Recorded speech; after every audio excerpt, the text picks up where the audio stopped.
ഈ വില കൂടുമ്പോൾ ജുവലറിക്കാർക്ക് സന്തോഷമാണ്. കാരണം അവര് ഏറ്റവും ഹയർ പ്രൈസിനല്ലല്ലോ സ്റ്റോക്ക് വാങ്ങി വെച്ചിരിക്കുന്നത്. അവർക്കൊരു ഇൻവെന്ററി സ്റ്റോക്ക് ഉണ്ട്.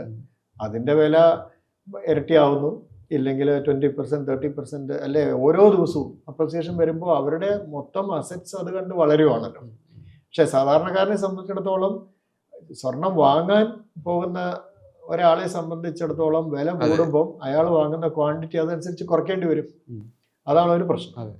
പിന്നെ പണയം, സ്വർണ്ണപ്പണയ സ്ഥാപനം നടത്തുന്നവരെ സംബന്ധിച്ച് വളരെ ദേ ആർ വെരി ഹാപ്പി, വളരെ സന്തോഷകരമാണ്. കാരണം അവർ ഹോൾഡ് ചെയ്യുന്ന ഈ മോർഗേജ് അല്ലെ പ്ലെഡ്ജ്ഡ് അസറ്റ്സിന് വില കൂടിക്കൂടി വരികയാണ്. കസ്റ്റമർ എന്തായാലും പലിശ തരും, തിരിച്ചു വന്ന് എടുക്കും. അതേസമയം വില കുറഞ്ഞാലോ അവരെ കണ്ടമാനം ബാധിക്കും. കാരണം പലരും സ്വർണ്ണം ഇനി എടുത്തിട്ട് കാര്യമില്ല, ഈ ഇൻട്രസ്റ്റും കൂടെ പലിശയും കൂടെ കൂട്ടുമ്പോൾ വാങ്ങാതിരിക്കുക നല്ലത്. അപ്പം അങ്ങനെ വരുമ്പോൾ ഈ പെട്ടെന്ന് ഇവർക്ക് സ്വർണം വിൽക്കാനും പറ്റത്തില്ല. അതിന് ഒരുപാട് പ്രൊസീജിയേഴ്സ് ഉണ്ട്.